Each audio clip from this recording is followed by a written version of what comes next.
Hello friends, আজকে একটা দেখো কাটিং নিয়ে তোমাদের সামনে আসলাম। এই কাটিংটার নাম হচ্ছে ফাঙ্কি হেয়ার কাট। তা ওর সাথে খুব ভালো যাবে বলে এই কাটিংটা করলাম। এই কাটিংটা সবাইকে করা যায় না। দেখো ওর চুলটা খুব ড্যামেজ ছিল, হেয়ার কালার করেছিল কোথাও থেকে, সেই কালারটা এত বাজে হয়ে গেছে, সেইটার জন্য পুরো ড্যামেজ হয়ে গেছে হেয়ারটা। এবার সেটার জন্য আমি ওকে হেয়ারের কালারটা যাতে আউট হয়ে যায় সেটাও করলাম, অনেকটাই আউট হয়ে গেছে।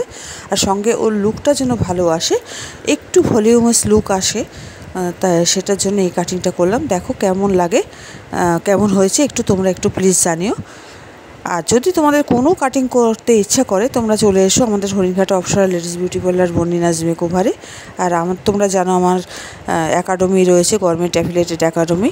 যদি কেউ তোমরা শিখতে চাও বিউটিশিয়ান কোর্স এবং ব্রাইডাল মেকওভার বা হেয়ারের ওপরে যে কোর্সগুলো হয়, হেয়ার অ্যাডভান্স কাটিং, কেমিক্যাল, যদি তোমরা কেউ শিখতে চাও তাহলে চলে আসতে পারো Haringhat Apsara ladies beauty parlour Barnina's মেকওভারে। Thank you.